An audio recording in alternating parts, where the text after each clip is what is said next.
विश्वाधारा नमोस्तुते विश्वाधारा नमोस्तुते विश्वाधारा नमोस्तुते विश्वाधारा नमोस्तुते सुरमुनिवन्दित विनायका सुरमुनिवन्दित विनायका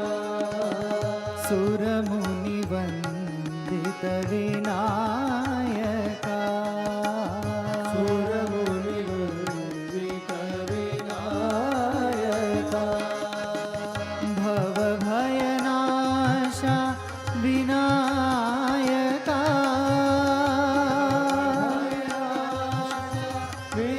विनायका भवभयनाशा विनायका भवभयनाशा विनायका शरणं शरणं विनायका शरणं शरणं विनायका शरणं शरणं विनायका शरणं शरणं विनायका शरणं शरणं विनायका शरणं शरणं विनायका शरणं शरणं विनायका शरणं शरणं विनायका विघ्नेश्वरा विनायका विघ्नेश्वरा विनायका विश्वाधारा नमोस्तुते विश्वाधारा नमोस्तुते नमोस्तुते नमोस्तुते नमोस्तुते नमोस्तुते विश्वाधारा नमोस्तुते विश्वाधारा नमोस्तुते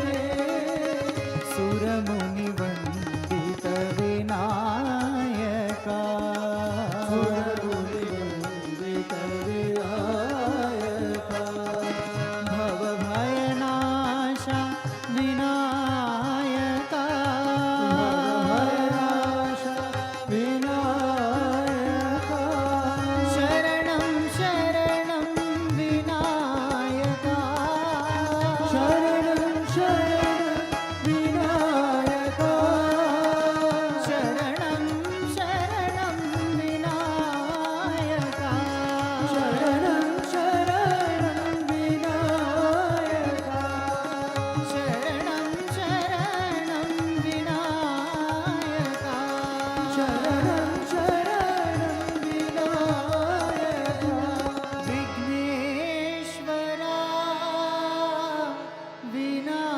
विनायका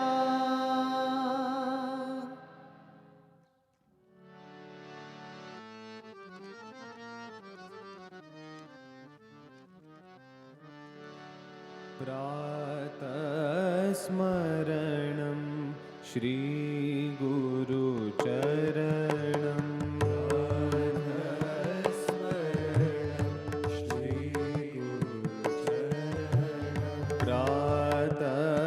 प्रातस्मरणं श्रीगुरुचरणं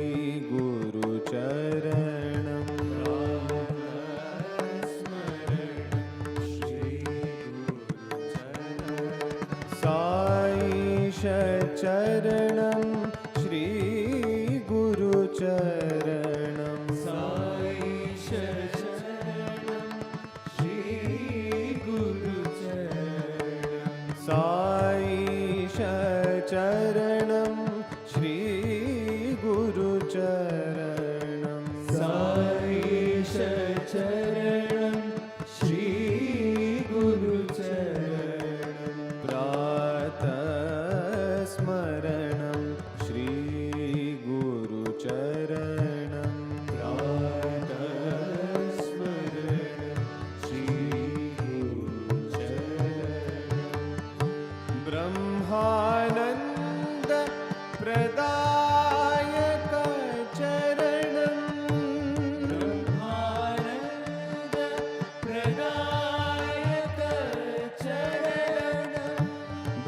ब्रह्मानन्द प्रदायक चरणं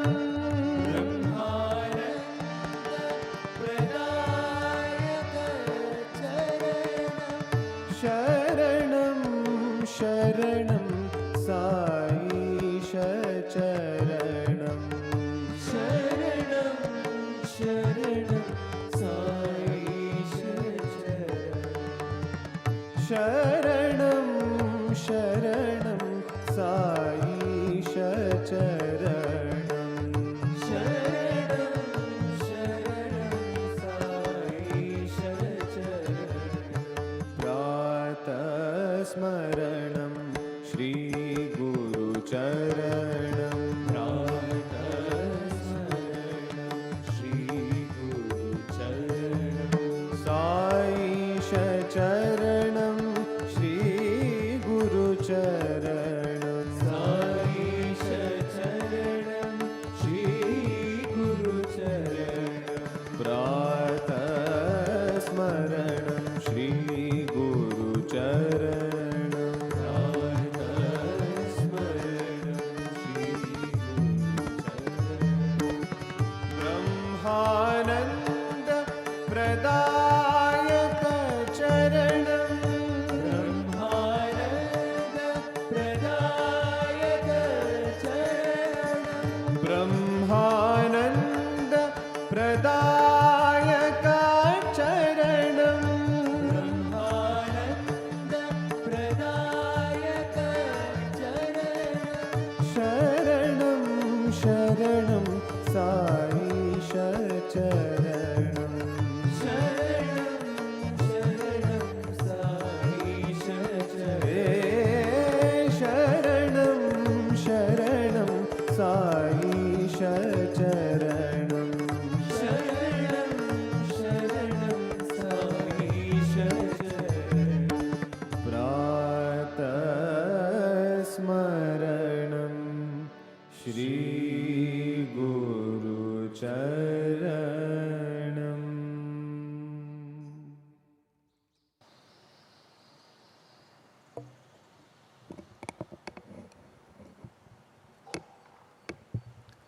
Om Shri Sai Ram, offering our collective salutations to Sadguru, respected elders, devotees from around the world, staff and students. Sai Ram and welcome to yet another session of Satya Darpan. Yesterday in his discourse, Sadguru explained how Janaka understood that everything in the universe is a reflection of the same divine. Just as a piece of cloth, when unraveled, reveals many threads woven together. In the similar way, the entire universe is nothing but the divine self. Further, Sadguru elaborated using the analogy of a screen on which images are projected. While the images appear on the screen itself remains distinct. The screen pervades everything that is displayed, yet it is untouched by what is projected on it. Likewise, the Atman is not bounded by the limitations of the world. Everything takes place within it, yet remains unaffected. Sadguru also explained the 9th sloka, wherein Janaka acknowledges that the imaginary world is clouded by our ignorance, like one perceives snake in a rope, water in sunlight, and silver in the mother of pearl. May we now invite Dr. B.N. Narasimhamurthy sir to address all of us.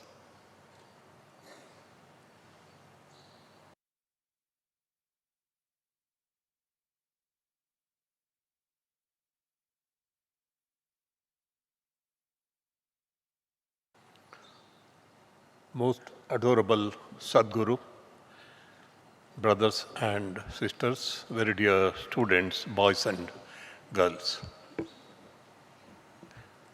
As explained by Yatish, yesterday Sadguru elaborated on the meaning of the two slokas, that is the 5th and 6th, and then taught us the next three slokas, 7th, 8th, and 9th. As already explained by Yatish. The fifth and sixth shlokas are two analogies to illustrate the relationship between the self and the world. Here we should remember all times, especially our students should note that the words self, Atma, divinity, Brahma and God, all of them are used as synonyms. Each of the words mean the same thing. You call it Atma, you call it God, you call it self, you call it divinity, you call it Brahma. All of them are same. And Yatish has already told us, if you compare the world or the universe to a piece of cloth, it is made up of cotton threads. Similarly, the world is made up of God or divinity or self or Brahma. Because before the universe came into existence, there was only God. There was only the self. There was only Brahma. When God created the universe, He was the instrumental cause, means He created. Also the material cause, means where was the other material? For example, a potter makes a pot. Potter is the instrument. For making the pot, he makes use of the material which is clay. But when God created the universe, there was nothing but God only. Therefore, He both the instrumental cause and the material cause. What it means, He made this universe out of Himself. Therefore, everything is God only. Cotton threads is compared to the self, and the world is compared to the piece of cloth. Similarly, in the sixth shloka, sugarcane juice is divinity or self, and the world is sugar. Means both are not different. And the next three shlokas explain to us the difference between how a jnani, Atma Jnani looks at the world, and how an ajnani or ignorant person looks at the world.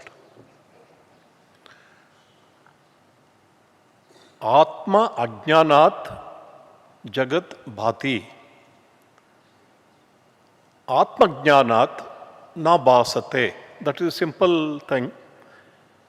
What it means is, when you know the self, when you realize the self, there is no world separate from you. You see yourself in the world.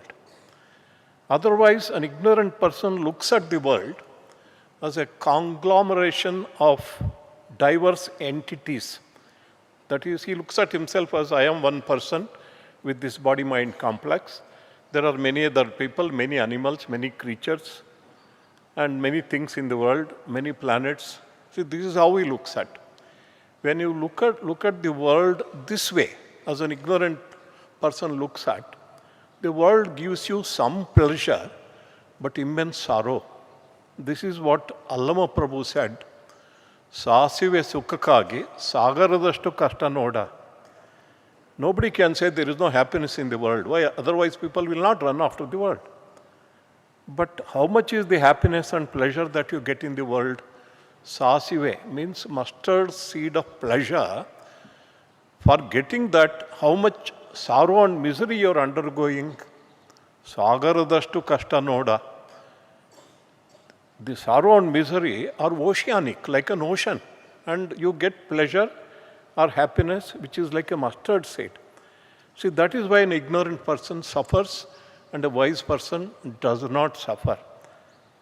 Therefore, if you want to get rid of sorrow and misery in life, which most of us always go through just because of our ignorance. Yesterday, Swami, with so much compassion, explained, when a baby is sleeping in the cradle, and the mother notices that the child or baby is undergoing a lot of trouble, the kind of gestures the baby makes, then mother understands the baby is having a bad dream. What does mother do? she goes very gently to the baby, gently wakes up the child so that the child is free from the dream, bad dream, and therefore suffering. That is what all gurus do. That is what Sadhguru is also doing. He looks at us, all the people in the world, like his own children. Like a mother, he feels, why are these people simply suffering? Because of ignorance, because of illusion. Let me try to help them get over the ignorance. See, that is the compassion of the Sadhguru. Yesterday I saw one video which was sent to me by one of our friends from Dubai, where Swami Anubhavananda, a disciple of Chenmayananda, he had come here also, he had the darshan of Sadhguru also. He is going around the world and speaking about Atma Jnana, naturally out of compassion. While speaking to the group of devotees, mostly who look like Sai devotees, otherwise he would not have mentioned it. He spoke about the trilogy of Sai avatars. He spoke about all the three, Shirdi Sai Baba, Sathya Sai Baba, and then about Sadhguru Sri Madhusudan Sai. What he said is very, very profound. He said Shirdi Baba is like Adi Bhautika divine manifestation. Sathya Sai Baba, Adi Daivika divine manifestation. And Sadhguru is Adhyatmika divine manifestation. He made it very, very clear. And he made the difference. Why he is making this distinction, he explained also. He said Shirdi Baba, he removed the difficulties in the worldly life of devotees. A lot of people flocked to him because they had so many problems, mostly arthas, those who were struck with the distress in the world. They went to Shirdi Baba. He removed their difficulties, that is Adi Bhautika. Sathya Sai Baba, two kinds of devotees went. Mostly people who wanted things from the world, who wanted to get rid of their sorrows in the world. And secondly, a minority of people went to Sathya Sai Baba for spiritual guidance, for spiritual wisdom. And he is Adi Daivika. Whereas talking about Sadhguru clearly said, he doesn't say that he is going to fulfill your worldly desires. He is all the time teaching spiritual wisdom. He is all the time teaching scriptures. And I have seen students in his institutions, young boys and girls quoting from Upanishads, Bhagavad Gita and things like that.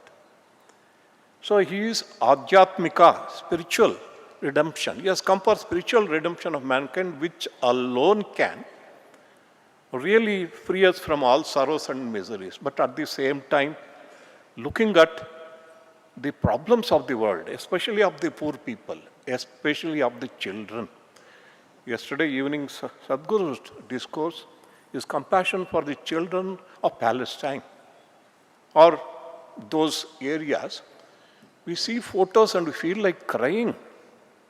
Some van with some food, UNICEF, somewhere, it goes to that place. And elders, we don't find many elders because we see only children. Because they know that if we go, people who are giving may not take any compassion. They may not feel compassionate. The children with big vessels. And one photograph, on the table food is kept, on the table food is being given. But one child, under the table, it is rushing and showing to the people the empty bowl. Look at this. See, that compassion. Yesterday's talk, especially, we have to listen again and again. The problems may take their own time to get solved. Whether we can stop the wars that are happening is a big question mark, because wars have been happening and wars always cause only suffering. There is no gain for anybody. Everybody knows, but wars are still happening. But let us take care of the children so that they develop some hope, some optimism, some good feelings, goodwill towards the world. Suppose a child starves, a child saying, I don't get food every day, therefore better I die than live. See, this is a very pitiable plight. Does Sadhguru only teach spirituality and neglect suffering, especially of the children for want of food, nutrition, for education, healthcare? No. See, this is one very special thing with the Sadhguru. There are gurus who speak, who teach. But not many gurus teach and also take up such mammoth projects to relieve children, relieve people in general of the suffering for want of food, for want of education and health care. So this is something very, very special. And coming back to this, therefore, an ignorant person looks at the world as I am body and so many people. It gives him some pleasure, but immense sorrow. Whereas a jnani, a wise person, looks at the world. When he looks at the world, he sees himself. Because there is only one existence, that is the self, that is divinity. Everything is divine. Therefore, the world becomes a great source of joy for a jnani. See, there is no pain for him, absolutely no pain. Atma ratihi, atma krida. So that is what it means. He closes his eyes, he sees God. He opens his eyes, sees God everywhere, and therefore he is always happy. Then how do we become a jnani? And yesterday Swami gave us three important steps, especially for the students. First thing is, you are listening so many times, Sadhguru speaking, and telling us you are not the body, you are not the individual, you are the self, you are divine. Let us believe it. Therefore, 50% is faith. Astiti iti ubalabdasya tattvabhavo prasidati, says the Upanishad. To the one who believes that there is a divine self, and I am also divine self, that divine reveals itself. Therefore, 50% is work is done if we just believe. Not believe only when we are sitting and listening to Sadhguru in the Premamrutham hall. All the time, 24 hours, you get up from sleep, you remember, I am not this, I am not this body, I am not the individual, I am the self, all the time. See, that is 50% of work is done. And sadhana is another 50%. What is that sadhana? Sadhana is, one is internal, second is external. One is internal is, when you close your eyes, you are believing that I am divine, contemplate on it. That is what is called manana. These powerful statements of our scriptures, or the great ones, they have a potency to manifest in us when we contemplate on them. See, it is not like other sentences. When you say, Sadhguru tells us, I am divine, when I believe and contemplate on it, that dawns in me.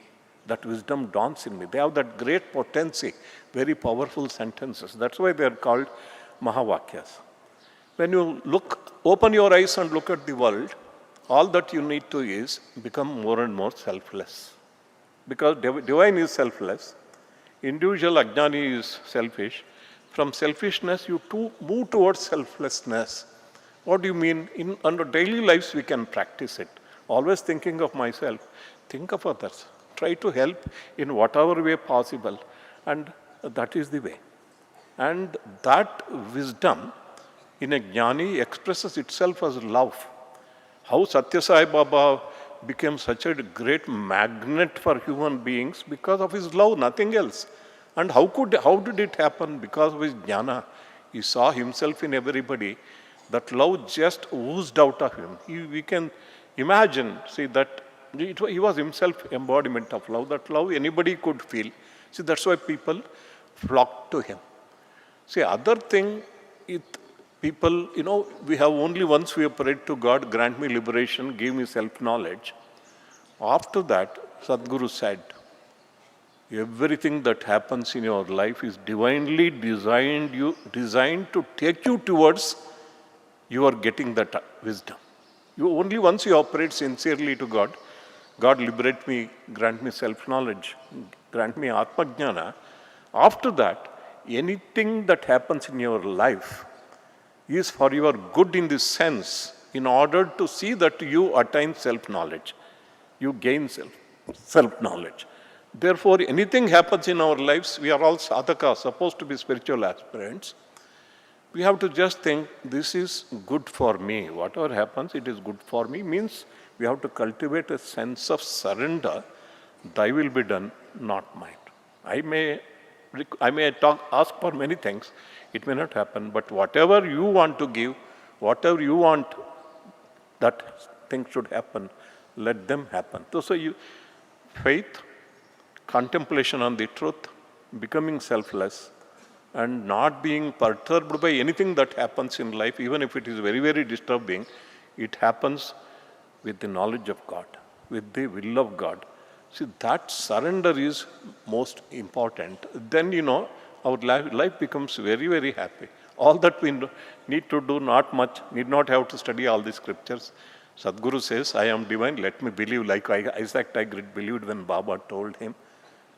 And secondly, when you close your eyes, think of that truth, and then see for opportunities to help others selflessly. And finally, surrender to the will of God, and whatever happens, be happy. See, these are only the things that we need to do. And it is our great good fortune that we are listening to these great truths of one of the most profound scriptures, which Ramakrishna Paramahamsa said when somebody told him about Ashtavakra Gita. He said, this is not for everybody. He said that way. He said that way. But Sadhguru is throwing it open to everybody because everybody needs to be redeemed. Therefore, let us be grateful for this great opportunity. And also to our children, I want to make one point. The kind of programs that are happening, apart from Sadhguru's talks, I tell you, people from 100 countries coming here. Let me tell you, I was born in a village. I had not seen a foreigner till I had passed out of my school. Any foreigner, no TVs also. See, people see on TV foreigners, and that's all right. I never seen. Can you imagine? And look at the good fortune of our boys and girls, even primary school. They are seeing people coming from 100 countries, the diverse cultures, the kind of their cultural programs. It's a great opportunity. I think our students should especially realize, don't think, it comes to you just like that, because Sadhguru is giving everything on a platter, starting from food to Ashtavakra Gita. Let us not miss the magnificence of the opportunity given to us. With these words, I conclude and pray to Sadhguru for his discourse on the Ashtavakra Gita. Thank you very much. Sai Ram.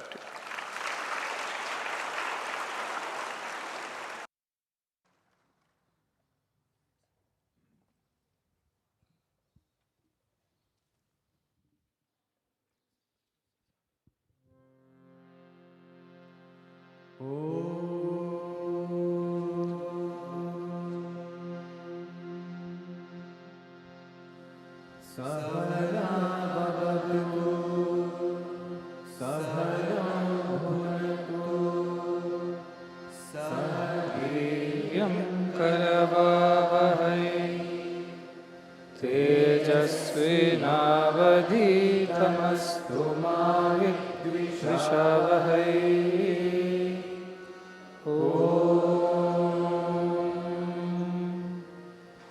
Shanti Shanti Shanti.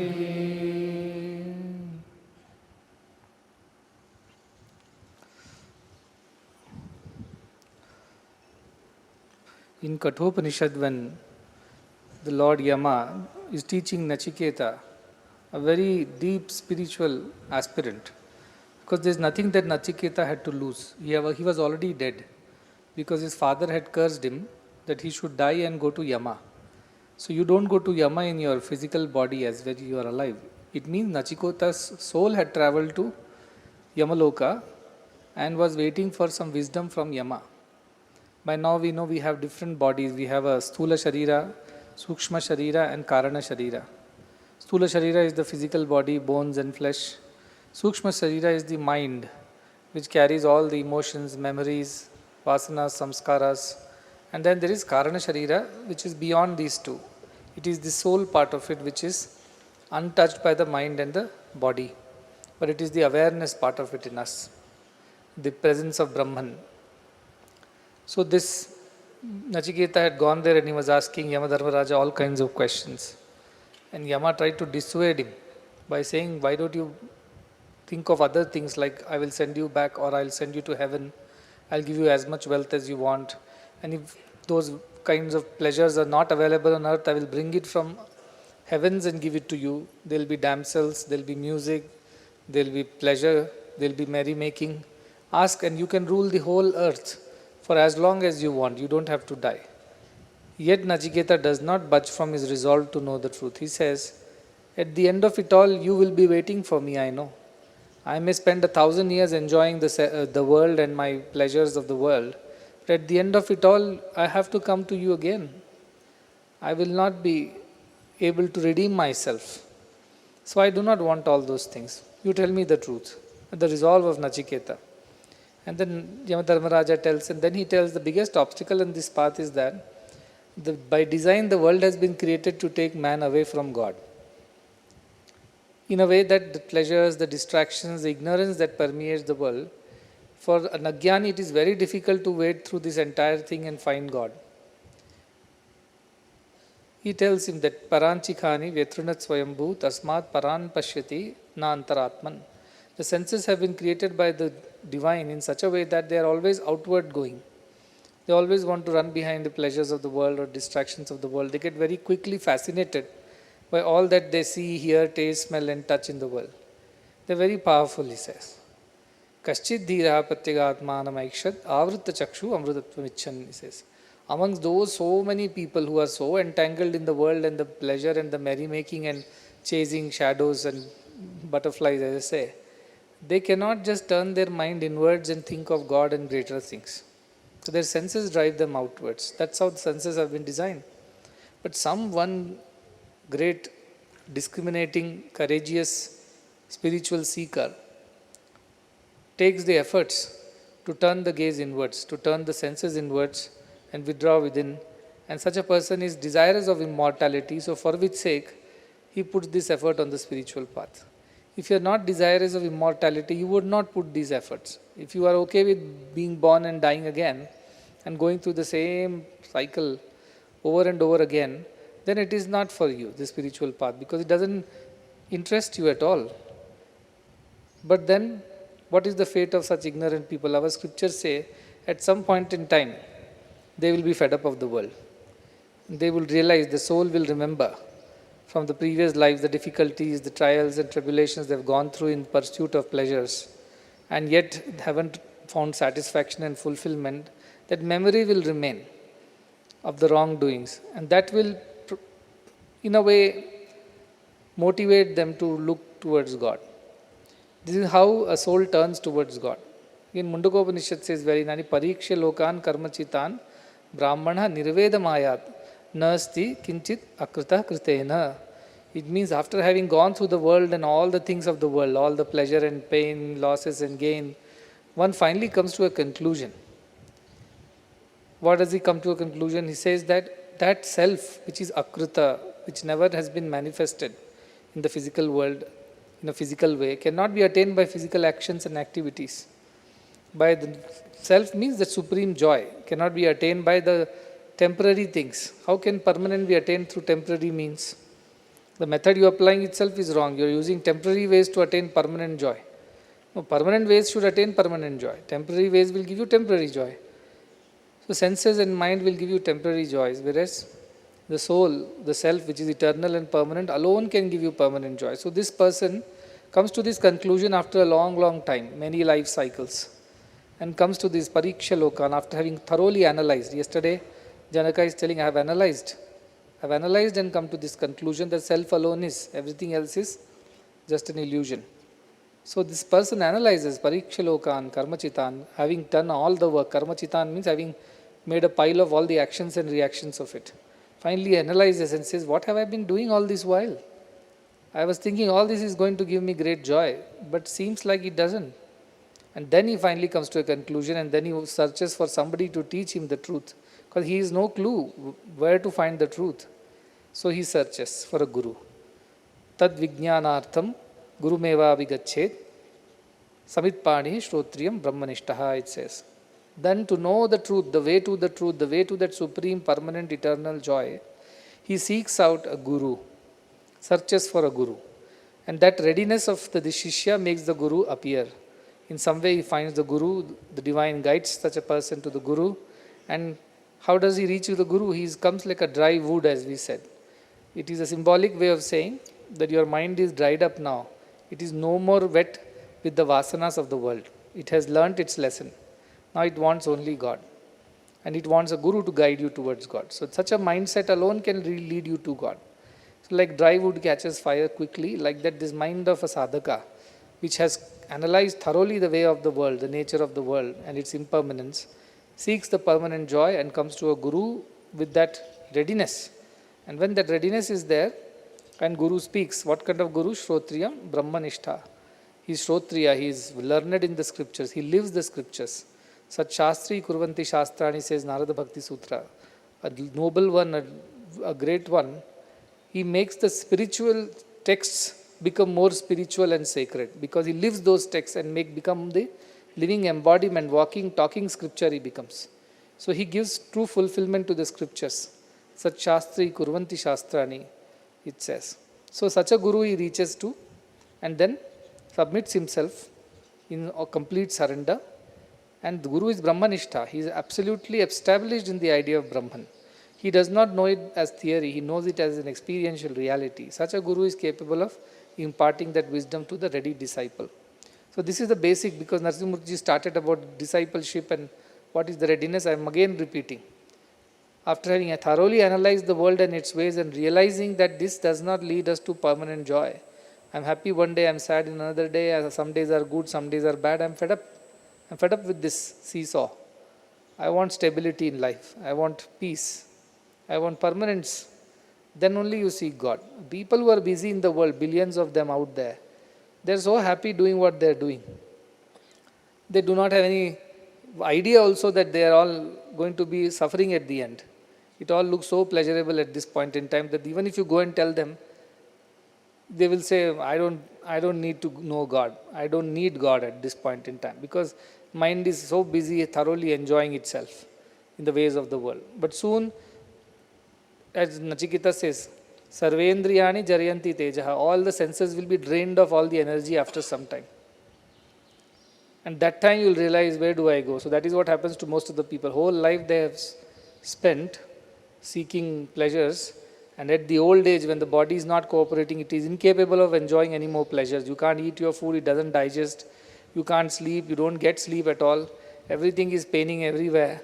You are not able to do anything with your body. People don't want to talk to you anymore because you are of no use to them. Your family and friends shun you, abandon you. Nobody asks you, you are good or you are not good. And you are lying alone in the cot, in your own room, as if you matter to no one. That is the time the mind thinks, what have I ended up in? All this while I raised children, earned money, distributed so many things, I enjoyed pleasures. Now here I am lying all alone in a cot in a single room. And while I have grandchildren and children and so many friends and relatives, nobody comes and asks me how you are. Because now I am of no use to anybody. I can't give them any pleasure through my body or through my mind or anything. So nobody wants me now. And such an old man lying in that cot, all helpless in his own feces and urine, then remembers God. Oh God, where are you? Redeem me from this situation. Take me across. But it's too late. God will say, too late for this birth. Next birth, come again. And the person dies. And finally born again in another family. And if he has any memory of all these pain that he suffered at the end of his life, the realization that he has had, then he will immediately seek a guru. He would not go through the cycle again. But our memories are very short-lived. So again, when we see the pleasures of the world, we quickly forget all the pain of the old age that we suffered in the previous life. And again, we want to engage with the world and enjoy the pleasures. Again, the cycle repeats. We end up in the old age. And finally, at the old age, when nobody wants us, again we search for God. And this cycle repeats on and on and on for 1,000,000 times, till this memory of that pain becomes stronger than the memory of the pleasures. And finally, this memory guides the soul. and says, enough, you have done this any number of times. That is how Buddha realized. He went and did meditate on his self, and he saw all his past lives. They are all the part of Jataka tales, very interesting stories. Where he was born as a bird or a deer or an eagle or a cow or a man, woman, so many ways, thief and a saint. Oh, I've gone through all this so many times, isn't it? Why do I need to go through it again? The soul asks. And that is when he seeks this company of the wise one and realizes himself. That this has to happen to everybody. If it doesn't happen, you don't develop interest for spiritual things, you are doomed. That's all I can say. Yes, next 50 years you might have a good life, good health, good wealth, good fame, name. But at the end of it all, Yama is waiting with his pasha. And he will not leave you. He will put that noose around your neck and drag you. No red carpet welcome to the other world. That's what we are going to all go through. And that is the time when the soul feels so suffocated with the Yamapasha around your neck. You're being tortured. And again you are pushed into another yoni, another body of another mother. And then you are born again and restart the whole thing. So this is the cycle. That is what one wants to get out of it. So the Janaka has asked, Katham Muktir Bhavishyasi, how do I attain liberation? How do I get out of this cycle of birth and death? I don't want to lie alone in a cot in some corner of the house, unattended, uncared for. As I said, in my own feces and urine, nobody comes to even clean me and ask me what's going on. I do not want to have a life like this.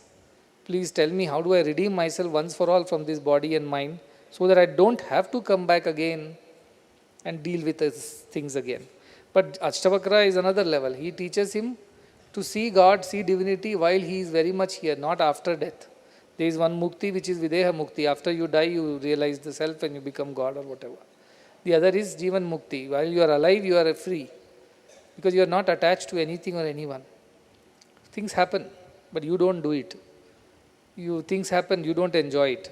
You don't get entangled by anything. You are ever free, like the space which is ever free from the bounds of the buildings. That is the idea of ultimate spiritual wisdom. One must think about it. It is very difficult for young people to think about such a day. But I always tell. One day I called all the primary school kids and told them, do you believe that one day you are all going to die? They said, oh, yes, we know that. I said, okay, what would you be wanted to be remembered as? So on the date of your death, there is a epitaph for that stone that they put on your gravestone. They will write something. What do you want to be written on that stone? Good riddance, once for all. You never know, you will come back again in another body and haunt them. What would you write over there? No, I want to be remembered as a truthful boy. I want to be remembered as a kind and compassionate being. I want to be remembered as a very disciplined and studious boy. Like that, children and their answers. Then I told them, are you working towards this now? You want to be remembered as a studious and hardworking boy, but are you working hard today so that world will remember you like that at the end of it? So set a goal. The goal is, I want to be liberated. Then the question is, are you working towards that liberation? If your gravestone should carry the words, he was a Jivan Mukta, are you working towards the Jivan Mukti? If not, then how will you be achieving that? How would that be written on your gravestone? Not possible. Now only you should start working toward that ultimate goal of yours. Whatever that might be. Studious, intelligent, hardworking, kind, compassionate, disciplined, obedient, whatever. Today only, every day we have to put efforts to reach that goal at the end of our lives, isn't it? So start now is what I told them. Start early, drive slowly, reach safely. That's why start now. Don't wait for the old age to happen. This is the time here and now you should realize God. Because once you realize, rest of the life is a cakewalk. Everything you can deal with, good, bad, ugly, without getting affected. So you get used to that understanding of divinity now, so that you don't suffer through your life. At the end of it all, after going through all the pains and sufferings, finally you realize there's hardly any time left. Like you don't study throughout the year and exams are here. Now within a week you want to cover everything that you should have studied the whole year.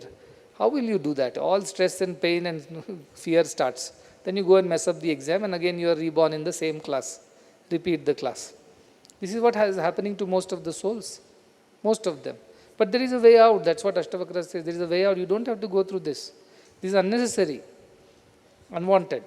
There is a way out of all these things. And this is the way he teaches us, Janaka, that you are like this, you are like that, you are always free, you are not the body, mind. And Janaka has caught the point and he has already realized that yes, I have understood that it's my imagination in which this world exists as it exists. It's only self that exists. The world is superimposition on the self. Like the silver is seen in the mother of pearl. Like water is seen in the heat waves of the sun. Like whatever the other snake is seen in the rope. Like that, this world is seen in me. But I am the self. I am not this body, I am not the mind, and so I am free. So this sense of freedom gives him so much of joy that he will continue in the next few shlokas also in the same way. Our whole problem is this ajnana, and the solution is jnana. Before starting, let me also teach you a nice concept of our spirituality. There are 7 steps to realization, they say. The first step is ajnana, of course. You know nothing. You are wrongly interpreting and understanding things, wrongly identifying yourself as body, mind. That is the ajnana. It's also called mala, the impurity in your mind that does not allow you to see things. Then the next one is avarana, as if something is covering it. There is the truth on the other side of the curtains, the veil. But you are not able to move it and see what is lying on the other side. That is the other thing, avarana. Third is called vikshepa. You see things but in a distorted way. You misunderstand it. You see things but you do not understand it correctly. It is vikshepa. Fourth is called paroksha jnana, indirect knowledge. A guru tells you, scriptures tell you, you are God, you are divine. But you find it difficult to believe. Then you practice and practice, then you get aparoksha jnana, which is direct experience of that divinity. And when that happens, the 6th step happens, which is dukkha nivritti. Your sorrows are destroyed because now you realize you are ever free. And sukha prapti, immediately you gain happiness. So starts with ignorance, then it starts with unable to perceive the truth clearly. Then it starts with perceiving the truth but in a wrong way. Fourth is indirect perception of the truth through the guru. Fifth is direct perception of the truth through personal efforts and experience.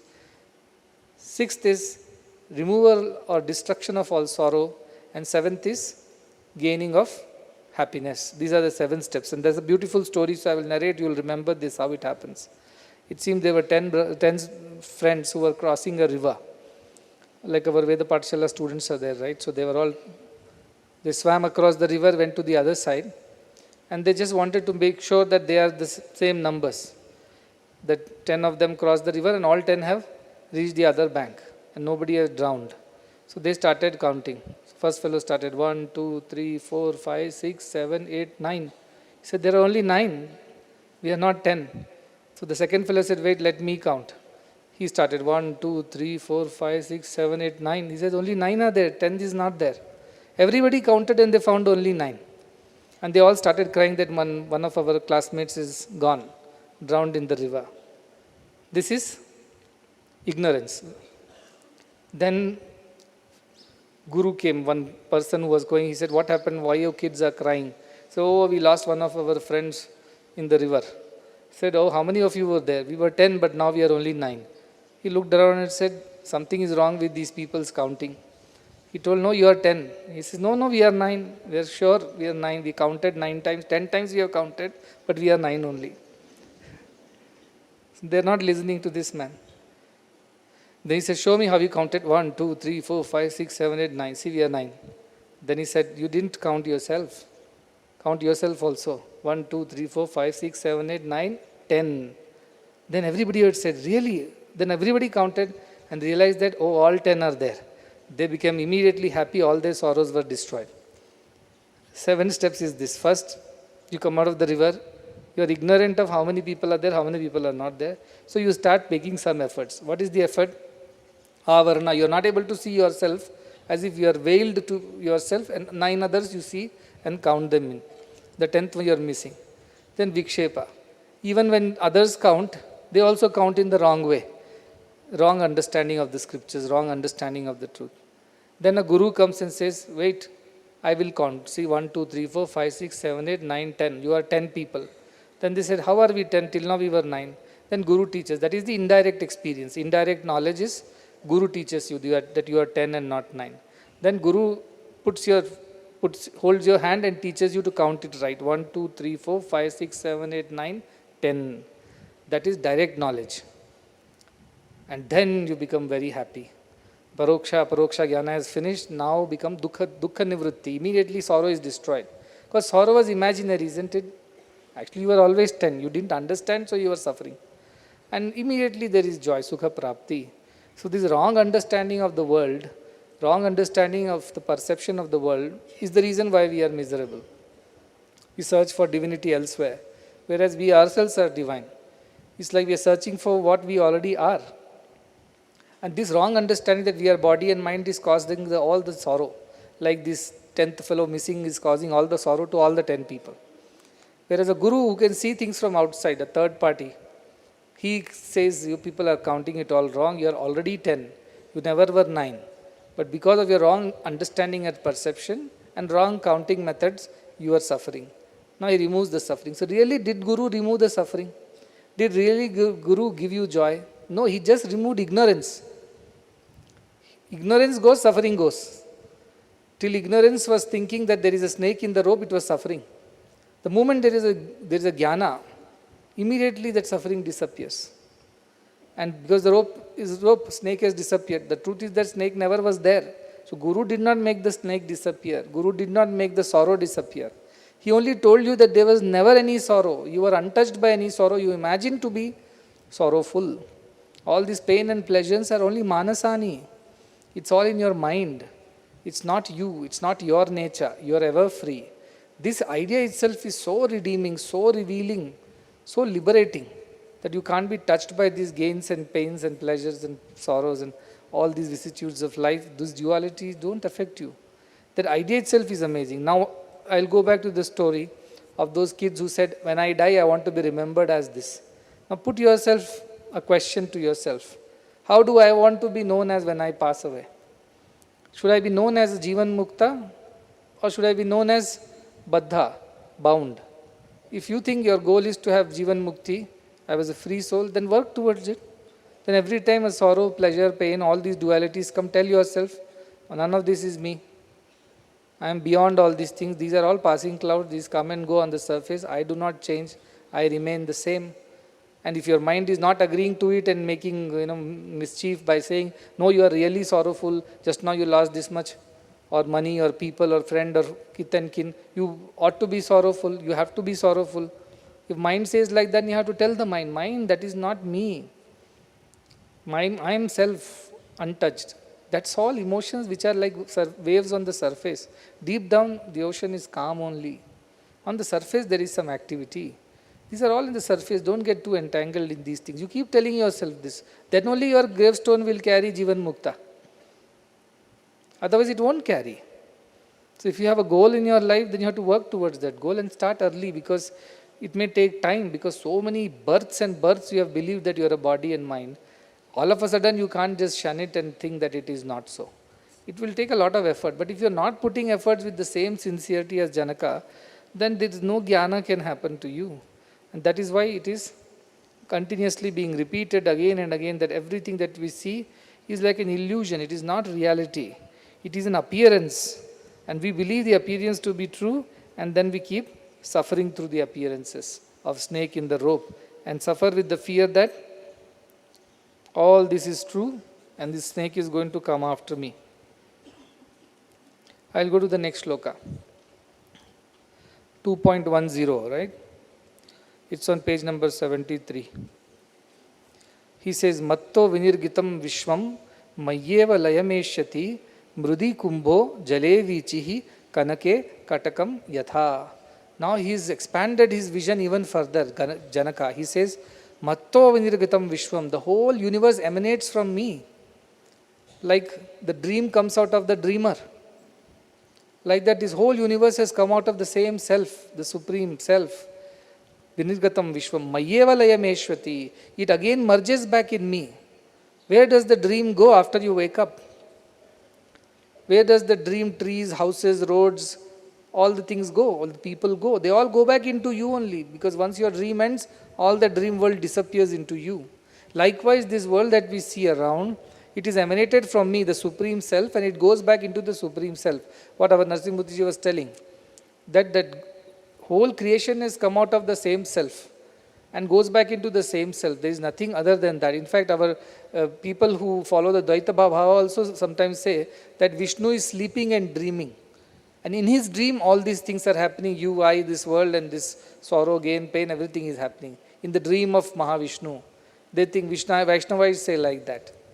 That it is a dream of God in which we all exist. So we are all dream beings, we are not real beings. Reality is the dreamer. The one who is sleeping and dreaming is the real. The dream objects and people are not real. So like that, the dream comes out of the dreamer. Like that, this world has come out of the self. And I am that self, Janaka says. I am means not the king Janaka. The supreme self, which my true nature is, from that everything is emanated. And everything goes back into it. Even if you go back to the theory of evolution or not, theory of creation, what do they say? A big bang happened at some point in time and from nothing everything came. Now, scientifically, if you say, how can something come out of nothing, you tell me. Scientifically, it is not possible. Yes, from energy, matter came, matter goes back into energy, that is still believable. But if you say there was nothing and suddenly one day there was a big bang out of nowhere and all the universe came into existence and all this is true. Anybody, and you don't need to be a scientist to think that this is such a foolish idea. You can be just a person with some common sense and call the scientist out and say, how is it possible that from nothing everything has come? You people are saying that science demands facts and truths and that things cannot come out of nothing. It has to have some opening, some basis, some origins. But till date people believe this theory, right?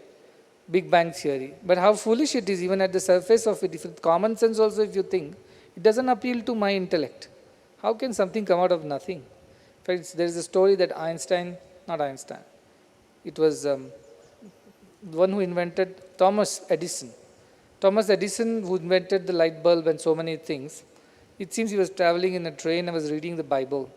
And there was another scientist sitting there, they were coming from a conference. The older scientist said, this is such a plight that you are a scientist, a young scientist, and yet you believe in all this superstition of Bible and cock and bull stories of what happens there, here. He said, I must come and teach you some real science. This is foolishness that scientists should not be reading Bibles and holy scriptures. This sounds antithetic to the very idea of being scientific. So he comes next day to Edison's lab. And when he enters the lab, he sees there's a beautiful model of the solar system, the planets and sun and all that. And he's very thrilled to see the model. And then he calls the young Edison and says, oh, wonderful model of solar system. Who made this? He said, nobody made this. He said, what are you talking? Somebody should have made this. He said, no, I just woke up one morning, I opened the door of my lab and this was there. He said, how can something come up like this on its own? There has to be somebody who has made it. He said, no, there was nobody. It just came on its own. He said, how is it possible? He said, that's exactly what I am asking. How is it possible that this universe has come into existence from nothing and nobody created it? It just happened. If that can happen, the whole real sun, stars, moons can happen, then what is there after all? This is a model. It should happen on its own. That was the logic he used, saying that there has to be origin to everything. There has to be a creator for the creation. Its nature may be different from what you think it is. There is no man sitting in a white beard and white flowing gowns up in the clouds and creating worlds. That is our imagination of gods. But there is a substratum, there is an origin to everything. That is the self. Call it energy, call it matter. But beyond that, our scriptures call it consciousness, awareness. And in that awareness, so I'm going to ask you one question. So last night you dreamt of a city made of gold. There were people who were very super rich. They were driving cars and luxury vehicles. And everybody was smiling and charming. Everybody was young and bright and beautiful. And you made a lot of friends last night in your dream. Now when you wake up, I tell, where is that city and where are the people and where are your friends? What will you say? Sir, this is dream. In dream, anything can happen, anything. Where is that dream? Where did it go? Where did it come from? You say it came from me when I was sleeping, and when I woke up, it went back into me. It didn't go off somewhere like a balloon into the sky. It went back into me. That's what you will tell. Same analogy Janaka is using. He's saying the Supreme Self is the substratum from which all these universes emerge. You call it E is equal to mc squared, whichever theory you apply, a Big Bang theory you apply, expansion of universes, multiverses theory you apply, unified field theory you apply, string theory you apply, say anything, uncertainty theory you apply. Do whatever theory you want, but the source of it all is the same self, which has no name and form and nothing, no attributes. It was only awareness. So our Mahavakya, again Narasimurti sir said, Mahavakyas are there. Our rishis said this in one simple phrase. Prajnanam Brahma, says Aitreya Upanishad. Aitreya Upanishad, the beautiful Upanishad which talks about the story of creation. For your own interest, you can read it. How there was nothing other than this supreme consciousness. Then this consciousness brought forward matter. And how this brought forward that energy. Energy turned into matter, matter became the world, and this supreme consciousness itself went and inhabited this creation. It became a part of everything. So here Janaka says, everything has come out of me, everything is going back into me. That is how this whole creation is happening and dissolving itself. Beautiful shloka again comes from, I think, Mundaka Upanishad. It says, Yatha urnanabhi srijate gruhnate cha. Like the spider brings out the web from its own stomach. It produces the material for building its web. And then swallows it all back and goes and makes another web somewhere else, the spider web. So he says, Yatha urnanavi sujate granate cha. I don't remember the Yatha Purushad Keshalomani, like the body hair comes out of the human body on its own, no efforts. Like that Oshadaya Sambhavanti, Yatha Prithivyam Oshadaya Sambhavanti, like the Oshadaya means vegetation comes out of the soil on its own. Tatha aksharat sambhavatihi vishwam, it says. Like that, from the indestructible self, the world has on its own come. On its own it has come. This world has come. There is no effort there. That somebody, what efforts do you have while you're making a dream world? Only effort is just don't do any effort, sleep. And the dream will happen on its own. You did not plan the dream that today I will sleep and I will dream this, and I will eat this in dream, I will go and meet these people. You don't do any of these things. You just are lying down, you go into sleep and then you start dreaming. The whole thing emanates from you. And then when you wake up, the whole thing disappears back in you. Like that, from that Supreme Self, this whole world has come into existence and goes back in it. As he also mentioned, there are two things needed for any creation. One is called the material cause and the other is called efficient cause or the instrumental cause. Material cause is called Upadana Karana. And the instrumental cause or efficient cause is called Nimitta Karana. Two things are required. Like a potter has to make a pot. He needs clay to make a pot. Then he needs to be there should be a potter. So if you see a pot anywhere, what should you conclude? There has to be two to it. One, the material with which the pot is made, which is clay. Second, a potter who has made this pot. It can't be just on its own. There has to be a doer to this. There has to be an originator to this. But in self only is the material. Self only is the maker. So material and maker both is the self. Like in the case of the spider, the material also is coming from the spider and spider is the one which weaves the web. Like that, the self or the Atman or the Supreme Brahman, which we know as consciousness, that had all the ability to bring forth the world. And from where? From its own. Now if something is made of something, then that should be pervading it all. Example, if you have made a pot out of some clay, then every piece of pot is clay only. Can you say clay is not there in some part of the pot? No, every part of the pot is clay. Like that, if there is a gold, you make a bangle, every part of the bangle is gold. There cannot be a bangle without a gold. If you remove gold from the bangle, where is the bangle? Like that, divinity only is manifesting as this whole universe. If you remove divinity from this universe, there is no universe. Like in the dream, dreamer only is manifesting in the whole dream. If you remove the dreamer from the equation, there is no dream. It has no basis, it has no support. That is the idea. Self is the reason why the whole world and universe has come into existence. If self is not there, the whole thing will collapse. Somebody, with our students have watched this movie called Inception. Have you watched? If you have not watched, I think you should watch. It's a little complicated, but after Ashtavakra, you should appreciate it better. In there, they could create a dream world. They could create a world in a world in a world like that, Many times we dream, right? We are dreaming, and in the dream, we start having one more dream. Dream in a dream. And then maybe a third dream also in the dream. It happens many times. I'm sure some of you must have experienced. We see a dream. In the dream, we start dreaming of another dream. That inception stories like very highly Advaitic. That you create a world, and in the world you create another world, and they have their own concept of why they do that and how do they come out of it. But the idea is that if the whole thing is come out of that Supreme Brahman, who has no form, no name, it's just consciousness, awareness, that is all it is. But it is capable of bringing forth worlds after worlds after worlds. Like a dreamer is capable of bringing out dreams after dreams after dreams. But none of them could survive if the dreamer was not there in the first place. Like that, none of this creation will stand on its own unless there was consciousness as the very basis of it all. This is the concept of Advaita. Again, I said it's a very nice to know as a concept, but to experience it, it requires efforts. That consciousness is the basis of everything. Remove consciousness and the world collapses. Suppose your consciousness disappears. Will the world not disappear for you? It will. For others it may exist. But for you, nothing exists because you don't even realize it, you don't feel it, you don't experience it. So that is a concept that is the experiencer who is the reason for all that which is being experienced. If there was no experiencer, there is no experience at all. Schrodinger's cat. Is it alive or dead? Nobody knows. Like that. This uncertainty principle is so fascinating actually. I got the least marks in that and I lost my gold medal because of uncertainty principle. Because I could not understand it at that point in time. There were equations after equations after equations. There was an IIT professor who was teaching us. He was assuming that we are all Gyanis. And he was only overhead, above the head everything was going.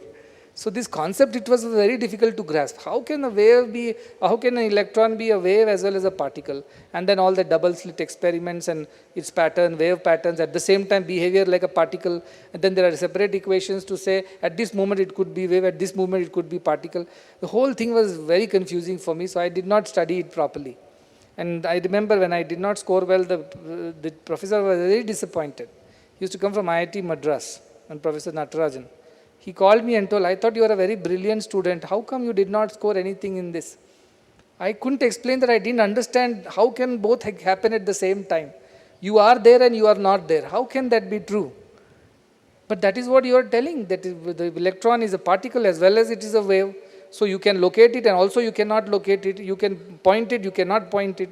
What kind of science is this, as what my worry was. So I didn't take any interest and I didn't study. But later when I started studying Advaita, it occurred to me that Schrodinger was talking about Advaitic principle. We are all here, but we are not here. We are all in experience. We are all in a dream. So dream is only so much real and so much not real. That idea finally occurred to me that actually that is what this universe is. Think about it. You cannot tell that anything is a particle. You cannot put a finger and say, here it is. The moment you say here it is already gone. It starts behaving like a wave. You just can't put your finger and tell this. So all this solid that we feel, our body, book, land, earth, or things around, they're all waves, they're all not particles. Then how are they appear to be solid? It's because all these are held together by forces in a certain way. That intelligence, how many atoms should combine together to form a molecule, which molecules should combine together under which conditions to form a compound, and that compound should react with which other compounds to form some other solid state matter. This is fascinating. Where is that intelligence coming from? How does these molecules know? How do they know how to combine? At what temperature, what pressure, in what situations to form a certain thing and not another thing? How is this happening? How is this possible? In old times, alchemists used to change lead from gold and gold to lead like this. There were experiments. Their atomic weight is different by only 1. How are they able to shift that one? How do they attain this? The whole idea is so perfect, so structurally perfect. Gold cannot become silver, silver cannot become lead, lead cannot become something. But there is a method, if you change something, it all becomes one another. All this is fascinating. So when I started studying science from the Advaita point of view, everything started making sense. Actually, we are not solid bodies, we are just spaces. 99.99999, as many nines you put, that much space exists in us. It's only that 0.0000, as many zeros, and that final one, that is the solid in us. These clothes are not solid, the body is not solid, bones are not solid, this earth stage is not solid, nothing is solid. They're all spaces. And that 0.0001%, whichever we call it as solid, that also cannot be pointed out by Schrodinger. He says, if I tell you it is solid, it disappears and becomes a wave. I can't catch hold of it. Yet we all exist. Electron is not a particle, yet we all exist. So my whole question was that, how is it possible? This sounds like some magic, this sounds like fantasy. This sounds unreal. But science is telling that is how the world exists. Or nothing is real. And our Advaitins have told long ago, Vishwam Chaktya Sapna Vicharam, they simply compared it with a dream, saying in dream everything feels solid and real. The dream tiger or lion also feels real. And the terrible tension and agony also is real. Likewise, this whole world appears to be real in that way. And we start believing it to be real and start going through the motions of sorrows and pleasures and pains and chase dreams and ambitions and God knows how many dirty things we do for the sake of satisfying our ego and ambitions. They endlessly we chase. This is what Janaka is saying. Okay, I now get this. I get the point. Eureka. I found out now that this is how it works. Whole thing has come out of my consciousness. It is sustained by my consciousness and it merges back in my consciousness. Like, he says, Mrudi kumbho jale vichihi kanake katkam tatha. Like, Mrudi means clay and kumbha means pot. It's the same line, second line of the same shloka. Like the pot and the clay. If I break the pot, what does it become? Becomes clay again. From the clay came the pot. Pot goes back and becomes clay again. Then jale vichihi. Jala means water. We lost the page. Like wave. Vichihi means wave. Wave goes back into water. It comes out of water, it stays on water and goes back into water. It does not have a separate existence. Or a bracelet. Kankana means a bracelet. It becomes gold again once it is melted. It loses. That's why yesterday somebody quoted from Mundakopanishad. Yatha nadhyah sandamane samudre aste gachanti nama rupe vihaya. Like the rivers become the ocean by giving up their name and form. Tatha vidwan nama rupad vimuktaha paratparam purushamupaiti divyam, it says. The one who is the jnani, he gives up this identification of names and forms and merges himself with the ultimate supreme self. Name and form, nama, rupa are the problems. Asti, bhati, priyam is not a problem. Jagat, rupam, two of them are there, no? Nama, rupa. Tattadvayo, jagat, rupam. Nama and rupa are the confusion. Pots are of different shapes and size are the confusion. Clay is not the confusion. Ornaments of different types are confusion. Gold is not a confusion. Waves or bubbles or foam or other forms of water is confusion. Water itself is not a confusion. Like that, the world is a confusion, self is not a confusion. Once you see the world from the self's point of view, everything is self only. And such a person who realizes Nandati, Nandati, Nandatyeva, it says. He rejoices. In everything he sees the self. He rejoices. He doesn't see the differences. He doesn't see distinctions. He doesn't see any of all the name and form and the confusion and chaos that it has caused in the world. I am this, you are that, you are this country person, I am that country person. I am rich, you are poor, I am learned, you are illiterate. I am fair and beautiful, you are ugly and dark. I am tall, you are short. All these ideas disappear. They are all pots or gold ornaments or different waves. So suddenly you feel free. You feel free from judgments. You feel free from narrow-mindedness. You feel free from discrimination. All these lowly ideas, us versus them, everything disappears in that one idea of Brahmagyana when you realize that everything is one and the same. I have kept a nice shloka on 75th page. Again, it's a cross reference from Drigadrishya Viveka. What happens to your eye is the question. When I'm awake, what happens? So on 75th page, there is a shloka which says, Ahankara laye suptau bhavet dehopya chetanaha ahankara vikasardhaha swapna sarvastu jagraha. Which says, this idea that I am so and so. When you sleep, where that idea goes, he's asking. When you sleep off, do you remember you're a man or a woman, boy or a girl, rich or poor, tall or short, dark or fair? You know nothing. Your eye has disappeared. Right? In the deep sleep, it goes away. But at that point in time, your body also disappears because you have no idea of your body. For the person who is in deep sleep, his body does not exist because he has no consciousness of it, no awareness of it. So your identification with the body disappears. You can tell me, you can argue, oh, it's very difficult to get rid of our body identification. It is not possible. But I tell, no, every day you do that. Every day when you go to sleep, you lose your identification with the body and the mind. It happens spontaneously, effortlessly. You don't even sit down in a position, meditate and say, I'm not the body, I'm not the mind. Nothing. You just disappear. So you have the capability of getting rid of your body consciousness. Don't say you don't have. Something in you has that capacity to lose its ego identity and disappear into the self. Because every night you are doing that knowingly, unknowingly. Even a dog, a cow or a cat also is able to do that. Why only humans? It is possible. So don't give me excuse, it is not possible. Because you do it every night, sometimes in the day also. Maybe somebody here, there in the hall. But remember, I have got a big camera on top and I have told to capture everybody. So that later I can check who was sleeping and who was listening. That's why we put up that camera up there. Third eye. So your ego identity disappears when you sleep. So you can't tell me that you are incapable of getting rid of body consciousness, mind consciousness and all. No, every night you get rid of it. Every time you go to deep sleep, it disappears. Your deha api achetanaha. Your body also disappears. You have no idea where you were sleeping, how long you slept, and who you were. All this disappears fully in that state. Then ahankara vikasardha swapnaha. In the dream state, half conscious you are. You are aware sometimes that you are dreaming. And you know that this is a dream and not real. That happens. So he says your ahankara or identification is half there, half not there in a dream state.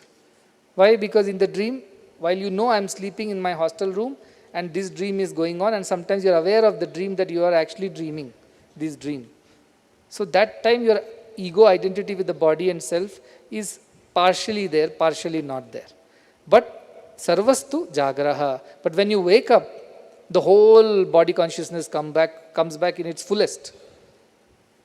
You start identifying, this is the body, you wake up, you see your face in the mirror, you feel, yes, this is me, and then this is my hostel, this is my people, this is my home, these are my... So everything comes back to you, the ahankara comes back to you. The body consciousness comes back to you. But every night you lose it. Every night, effortlessly you lose it. So it means, what I am trying to drive home point is, it is possible. What Janaka is experiencing, I don't identify myself with this body anymore. I don't identify myself with this mind and emotions. I identify myself with the supreme state of self, which is simply pure consciousness and awareness, without any vikaras, without any modifications. I identify myself like with the gold and not the bangles, with the clay and not the pots, with the water and not the waves. I realize how vast I am, how indestructible I am. That joy of realization to him, that is what he is expressing. So I am trying to point out that yes, we also have that experience every night. That is why in deep sleep you feel so refreshed, because that is the closest you have gone to your original state. And when your original state is restored, when you don't have to act like somebody else, you are very free and peaceful. When you have to act like somebody else, that's when the trouble starts. Because you are trying to be somebody which you actually are not. You behave and try to copy somebody else, you suffer. That's why swadharme nidhanam shreya, paradharmo bhayavaha. That's why do your own dharma, Krishna says. Be yourself.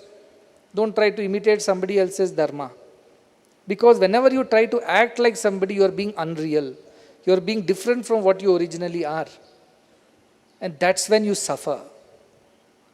But when you go to deep sleep, you don't suffer. You wake up and you are refreshed, you enjoy. Every time we have a deep sleep, especially children, they are capable of sleeping so deep. I I always look at them and I feel jealous how deeply they sleep, as if, I can't sleep like that. And as you grow, become adult and you start, like a baby, an infant you see in the cradle, 18 hours it sleeps. And wakes up only to ask for food, eats and sleeps off again. And mother's problem, everything else is cleaning, feeding, protecting. It has no care that somebody may attack me, somebody may do this to me, nothing. Similarly, children, they sleep so well. And when they wake up, they are happy. Think of any infant or child who has not slept well. He'll be irritable, be crying and complaining and yelling and screaming all the time. Why? Because when he was in deep sleep, he was closest to his original pure nature. So he was happy and refreshed. When he is not able to reach his original nature, he feels very irritated. Why all this anger in the world? Why this hatred? Why this jealousy? Why these desires? Because we are not being our true selves. If we were all in touch with our true selves, we won't be such angry people, frustrated and upset and irritated and hatred, and all these won't happen. Because we are always in touch with our deep state of pure consciousness. Like the child who goes to sleep is happy, doesn't sleep, cries, is irritable. Have you ever thought about it that when you also sleep well, you wake up very refreshed, your mood is good, you are smiling, you are talking to everybody nicely. When you did not have a good sleep, you wake up and you bite the very first person who is in front of you. It happens or not? Why does it happen? Oh, you will say your body did not rest well, your mind did not. What did it mean by not resting well? What do you mean by what did not rest well in your body and mind?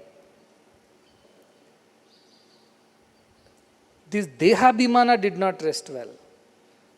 The body identification could not be fully eliminated, therefore you are irritated. Because tonight you could not be in touch with your true pure consciousness.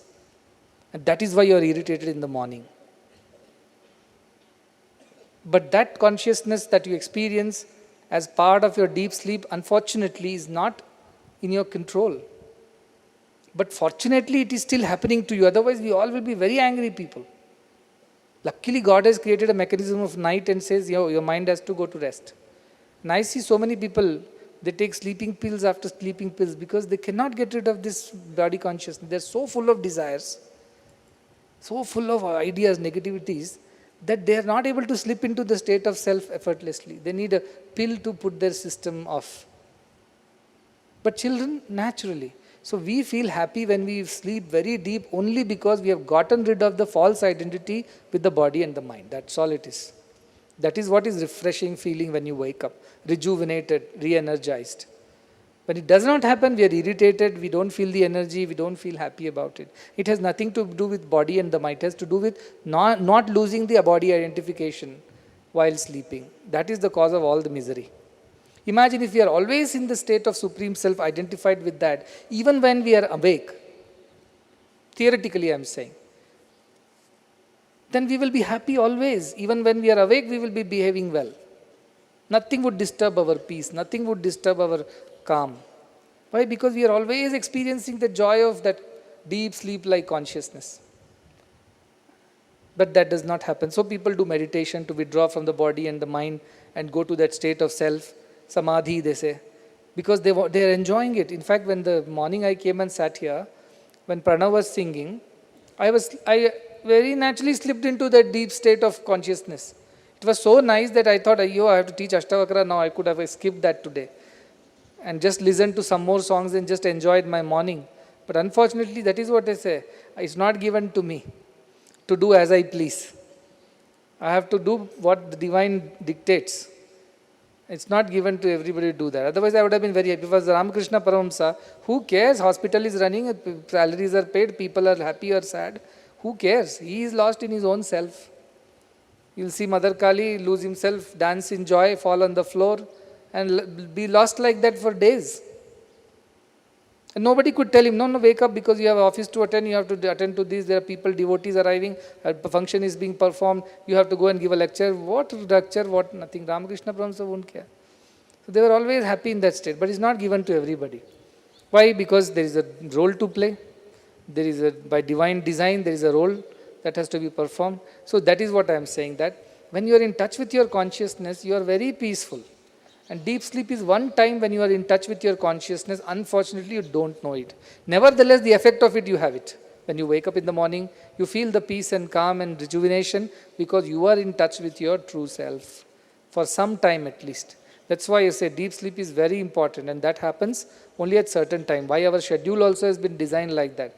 See, the best sleep you get is between night 10 to 12. That is the best time to sleep. So if you start preparing to sleep by 9:30, by good 10:15 you will slip into the deep sleep state, and then your ahankara will disappear, your body and mind will disappear into the self, you will rejuvenate. After 12 again you come back to the swapnavastha, sometimes dreaming state, or what you call REM and things like that. And then you start waking up. Towards 5, you are out of that deep sleep state. So that deep sleep happens once or twice only in the whole of the night, generally over a period of 4 hours. You may get 2 such opportunities when your mind really slips deep into the consciousness. Then again it slowly comes up, your ego starts coming up, the dream states term. Again once more it sleeps into deep sleep, again it comes up, and that's the end of sleep. Beyond that, if you sleep, you are not really resting, you are making your body lazy. That is tamas. That's why yoga nidra, they say, 4 hours sleep, they say, yoga nidra. Yogis sleep like that. They'll sleep at 9:30, they'll wake up at 12:31. They don't need sleep more than that. And after that, they're as fresh as ever. They don't need more sleep than that. And then they continue to do whatever they've got to do. Most of the yogis live like that. So the idea was that because in deep sleep we are in touch with our divinity, therefore we feel so happy when we wake up from a deep sleep, because we have lost our ego and that body identification, and that is the source of joy. All the miseries, identification with the body. All the joys, not identification with the body and mind. That is the whole concept that Janaka is trying to explain. So I thought I will elaborate a little bit on this, that how our ego itself goes fully out of identification in deep sleep and then comes back when we are awake. And in the when we are awake, we keep suffering. And when we go to deep sleep, we enjoy again. Now, I've written this shloka somewhere in the 78 and 79 page about the clay and pots and things like that. 78 page, there is a shloka from Chandogya Upanishad, where this Shvetaketu, who is the son of Uddalaka, has gone to study in a Gurukulam. And when he comes back, his father asks, "What have you learnt?" And the Shvetaketu says, "Oh father, I learnt about this, learnt about that," he rattles it out. Then father says, "Have you learnt about that, knowing which everything else is known?" He said, What? Come again? "No, by knowing which everything else gets to be known." He said, "No, nobody taught me anything like that in Gurukulam. I mugged up this Shastra, I memorized that Veda, I did these sutras, I did all this." No, all that is okay. Have you learned that, knowing which everything else gets to be known? He says, "No, I have not learned like that." "What is that? Please teach me." And then Uddalaka tells him, get a pot of water and put some sugar or salt, as the case might be, and tells, where did the salt disappear? Where did it go? It says it has gone in the water. Show me where it is. He says, it can't be seen. It's become a part of the water. But how do you know it exists? You have to taste it. That's what he says. And then he teaches that, like that God is dissolved in this whole universe, everything is divinity. We can't touch, taste, smell and feel it with senses, but we can experience it in our heart. That is what Uddalaka teaches Shvetaketu. And Uddalaka only teaches him further that yatha saumyekena mritpindena sarvam mrinmayam vijñatam syat, means Saumya means, oh dear son, like only one, by knowing the one lump of clay, you can know the nature of all the pots. You can know the nature of all the objects made of clay. Likewise, all the modifications that we see in the world, vacharambhadam vikaro, only for the sake of name and form, all these distortions are there in the world. Namadheyam, for the sake of calling it by different name, but nrittika ityeva satyam. The truth is clay alone. The pots made of it, a jar made of it, a pan made of it, a pot made of it, all these are various names and forms, these are distortions. But the truth is, they're all clay. Once you know the clay, you know the nature of all these items made of clay. Once a jeweler knows the quality of the gold, he knows the value of all the bangles made of gold. Like that, once you know God, you know the value of the world, that it is equal to God only. All Mahavakyas are called Jiva Brahma Aikya Vakyam iti Mahavakyam. means that which equates us with the divine, that sentence is Mahavakya, the great saying, the great statements or sentences, which says you are none other God, that statement is the Mahavakya. So from Chandogya Upanishad, one Mahavakya comes, Tattvam Asi. Tattvam Asi is from Chandogya Upanishad. The same conversation, if it continues, somewhere it comes. That you are that Kshetraketu, you are not the clay and you are not the pot and the pan, you are the clay. Father teaches the son Shvetaketu, you are not this body and the mind, you are the self. That idea is taught in Chandogya Upanishad. Just a cross reference again for people. One more shloka on 79, again a cross reference. I was just mentioning how a spider brings out the web from its stomach, lives in it and swallows it all back. Material also is spider, the maker is also spider. Like this universe is made of God by God. Is made of God and made by God. Who made God? Nobody. God was always there. It was an endless reality. God was always there. I remember when Dhruva was very small. Narsimurti went to his house in Bangalore. And he was a young boy that time, I think just 7-8 years old. So he asked Narsimurti, you say God created everyone, but who created God? That is the question he asked. So our Narsimurti gave a very good answer. He said, do you believe God is all-powerful, omnipotent? He said, yes. He can do anything that he wants. Of course, I believe he can do anything. Yes. So he has the power to create himself. He has created his own self. That is the answer, because there is nobody created God. God always was, always is, and always will be. Consciousness always was, is, and will be. Material world comes and goes. Jagat. That is the concept. That God always was, is, and will be. It means that consciousness is unbroken, nirantaram, last time he says. It's continuity. It does not go away. Like space is a continuity. It does not go away because you build walls and you call it drawing room, bedroom, kitchen and bathroom. The space has not become less or more. It was always the same. The rooms were made and rooms were broken. Tomorrow somebody raises it down and builds another building over there with different composition of rooms and walls. The space is always there. Space is a continuum. It does not. So if you tell me, when did the space come? When you started building the house, where did you get the space from? What should I answer you? Space was always there. House came later. And once the house is destroyed, space is still there. And while the house was there also, space was still there. Space did not come from anywhere. Just because you're building the house, you did not buy this space from somewhere. You might have bought a piece of land, that's for sure. But space in which all things exist was always there. It wasn't coming when you started the house, and it did not disappear when you destroyed the house or renovated it. Likewise, this awareness consciousness is a continuity. We come as mind and bodies, we come and go. Clay is the continuity. Pots and pans come and go. Gold is the continuity. Bangles and chains and rings come and go. Ocean is the continuity. Waves and other things come and go. That's all it is. That idea is being told here in these. That is why these vakyas are so very powerful. They help us to identify ourselves correctly. Like the 10 friends, they help us to count correctly, think correctly, observe correctly, and finally identify ourselves correctly that you are divine and none other than that. Jivo Brahmaiva na paraha. That is the idea. Now how liberating, just thought of it.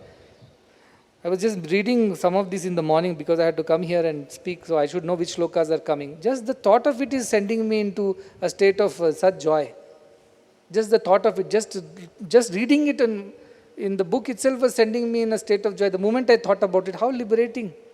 How I'm not this petty, silly, stupid body, mind, keeps making mistakes again and again, doesn't learn things, hurts people, gets attached, suffers. None of this is me. I am only wrongly identifying myself with all these things, so I am suffering. That itself is so beautiful. One more shloka, a cross-reference on page number 99 from Bhagavad Gita also is very beautiful, which says, we all were non-existent in the beginning, 79 or 99 page. Avyaktadini bhutani vyaktamadhyani bharata avyakta nidhananyeva tatraka paridevana. This is all Krishna teaching Arjuna when he says, I don't want to fight the battle. How can I kill my kith and kin? He says, whom are you killing? These people were not there earlier. Suddenly they appeared. Now again they will disappear from this face of the earth. That is how we were unmanifest in the beginning, then we become manifest, then we become unmanifest again. This is a cycle. Waves were unmanifest, then they become manifest, then they become unmanifest again.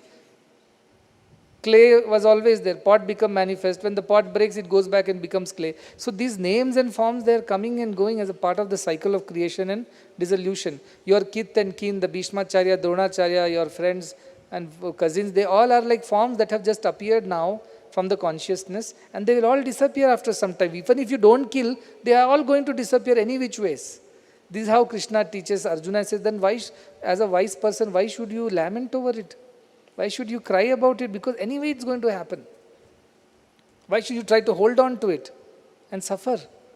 Whether you kill you or not, they will anyway going to die today or tomorrow. That is the nature of the body and mind. Don't be attached. And that which is indestructible anyway cannot be killed. So what are you killing, he says to Arjuna. You thinking you are going to kill and cause sin to yourself. But these people are anyway going to die, whether you kill or not. So what big deal? And the one which does not die in them, the Atman, cannot be killed any which ways. So whom are you killing after all? What sin are you going to incur? He explains that Sankhya Yoga is beautiful. If you can't read whole of Bhagavad Gita, please do read Sankhya Yoga, the second chapter. The discourse is also there. It covers all the concepts of Indian spirituality. Everything. And also in a very logical way. That is why it's called Sankhya Yoga. Very analytical way it comes. Like our Janaka has analyzed whatever Ashtavakra said. And through analysis has come to this conclusion. That is the idea. The Archimedes who was lying in his bathtub, and suddenly he sees the more water comes, the more he floats. And he discovered the principle of buoyancy and jumped out naked out of the tub and jumped and shouted, Eureka, Eureka, I have discovered, I have discovered. Like that, the principle of buoyancy was always there. Principle of gravity was also there. It was Newton who realized it when the apples fell before that also. But Newton observed. Archimedes observed. Janaka observed. He just didn't listen and say, I got it, go home. No. Jnanis were always giving jnana. But Ajnanis never learned because they never were attentive. The moment you pay attention to this jnana, it will dawn on you. You will realize. So pay attention is what I keep saying. That itself is half of your problem solved. One more shloka I'll take it. It is like this is a beautiful chapter because a lot of description of self. Page number 101 and the shloka is 2.11. Again an exclamation. Aho, the joyful delight of Janaka. Aho, and what he says, Aham namo mahyam, vinasho yasya nasti me. Aho, I am delighted. I bow down to myself. Myself means now the higher self. The lower Janaka, the mind is now bowing down to the higher Janaka, the self. It says, Aho, aham namo mahyam. I am bowing down to myself. Who is vinasho yasya nasti me, who cannot be destroyed. There is no destruction for it. To that self I bow down to. He is so joyful to realize he will never die, he can never be destroyed because body can be destroyed. Like avyaktadini bhutani, we manifest in unmanifest, manifest, unmanifest. That is the cycle. So he says, I bow down to my higher self which knows no destruction, which cannot be destroyed. Brahmadi stamba paryantam jagannashepi tishtataha. He says even Brahma, now don't get confused with this Brahma. This Brahma is the creator, like Brahma, Vishnu, Maheshwara. They are known as three entities, three deities in our scriptures. Brahma is known as the creator of the world, Vishnu is known as the sustainer, and Shiva is known as the destroyer, of the one who dissolves the world. This is called Brahma. All Prajapati also it is named, Brahma Prajapati. What I call our Brahma, not Brahma. Brahma is the idea of Supreme Self, the vast, which is born out of the root word Bruhat, which means vast, infinite. So Brahma is the Supreme Self. Brahma here is the creator. It is a Puranic way of saying that when the world had to come into existence, the Supreme Self brought forth three types of gods or deities. One's job was like creator, his name was Brahma Prajapati. The second was Vishnu, whose job is to sustain the universe. And third is Shiva, whose job is to destroy. Because destruction should be a part of any creation. If anything is coming to existence, it has to go out of existence. That is a rule.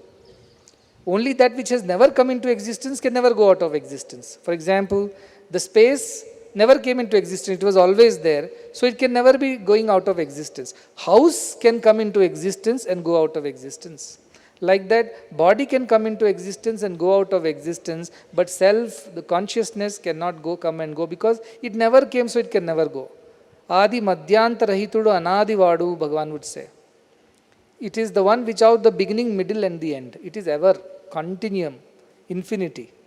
Now, those who are mathematics students, they will know. Infinity is a principle in our maths, which has no beginning, no middle, no end. Anything is a middle, anything is the beginning, anything is the end, you can say like that. Because it is a continuity.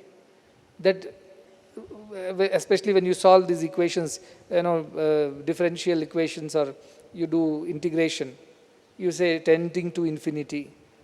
You write that equation. Why? What does that mean? That its nature is infinite. We cannot find the accurate answer to it or a figure to it. It tends to infinity. Like that, infinity is a concept. Mathematics also knows that concept of infinity. And he is saying like that. I am not destroyed. Even if the creator of this whole universe gets destroyed, or the blade of grass, the least of the creation, if you say, the highest to the least, also goes out of existence at some point of time, I do not. Tishtataha, I remain. The self remains. The space remains. The buildings come and go. The consciousness remains. Body and mind comes and goes. What a beautiful concept. He's delighted to know. Aho, he says, oh, I never get destroyed. All this while I was thinking, one day I'm going to die. After this is going to happen, that is going to happen. And all the time I was trying to preserve my body and mind and all the wealth. And now I don't feel attached to any of these things because I don't get destroyed at all. So why is the fear? When you are a Brahmagyani, the biggest acid test of a Brahmagyani, fear of death should disappear. If there is still some fear of death in you, you are not a Brahmagyani. Now you will say, soldiers also are not afraid of death. Are they Brahmagyanis? No, they are not afraid of death for another reason. Because they are so patriotic that they are doing it for their country. But a Brahmagyani is not afraid of death because he does not believe in death. He believes in continuity only. Bhagavan, in the beginning when we were asking, why did you leave the body at 86, 85 years old, you're supposed to be there till 96. He said, when people buy a car, and the car is run for 10 years, let us say, and the brake is failing, this is leaking, that is not working, what do? They immediately replace it with a new car, right? Or your phones. If they start hanging, crashing, you don't hold on to it, right? You say, okay, replace it, get the new phone, put the SIM again and start using. Said, when something is not working, we immediately give it up and get something which works. Would anybody continue to use the car which is so poorly run that it can have a brake fail on the highway and you can die? Knowing the risks of a car that does not work properly, would you still drive the car just because you bought the car? You won't, right? You will say it's illogical, it's foolish to go in this car, keep it aside or change it with a new car which works fine. He said, I also gave up the body because my body was not working fine. And I was not able to do my work. I am not attached to the body.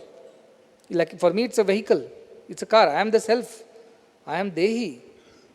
I am not the Deha. So for me, it was not a problem. Give up Sathya Sai Baba body, how a big deal. For devotees and everybody, it was a big, huge problem because they were attached to that name form. So they could not give up the attachment, so they suffered. I didn't suffer, he said. For me, it was a car not working. My journey continues, but in another car. Let this car be dropped. I have replaced my car. Simple, one sentence answer he gave. That is why I gave up. Body was not functioning properly. Who wants to sit in a broken car and still go on a drive, knowing the risks of it? So I just gave up. No fear of death. Because they don't know what is death. They only know continuity. Death is just an appearance. Like a wave is born, wave is dying.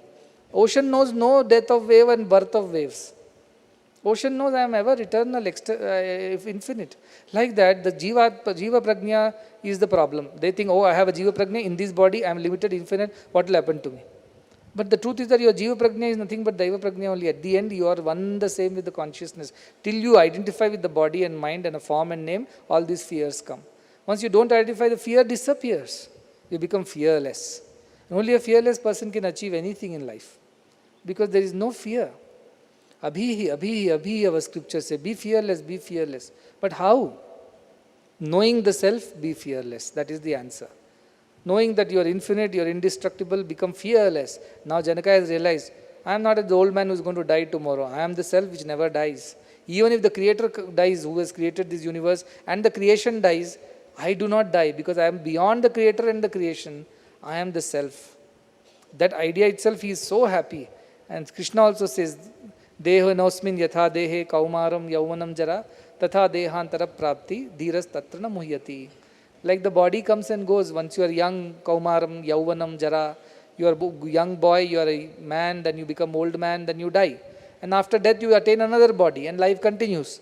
So the wise ones don't cry about losing their bodies or the idea of death. For them it is a continuum. They always were here and they'll continue to be there. So that fear itself of death, you see, that goes away. Rumi writes, I died a rock, I was born a plant. I died a plant, I was born an animal. I died an animal, I was born a man. I died a man, I was born an angel. So this is a cycle.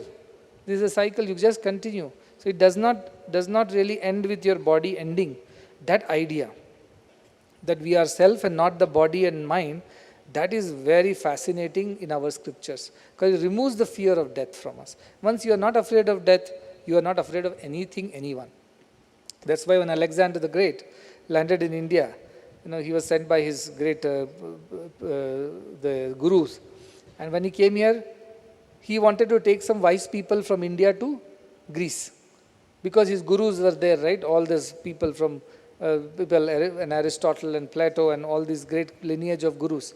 So when he came here, he told that I want to take some Gyanis from India to Greece, because Greece was also a knowledge capital. But he caught hold of one Gyani on the way, who was happily sleeping half naked under a tree.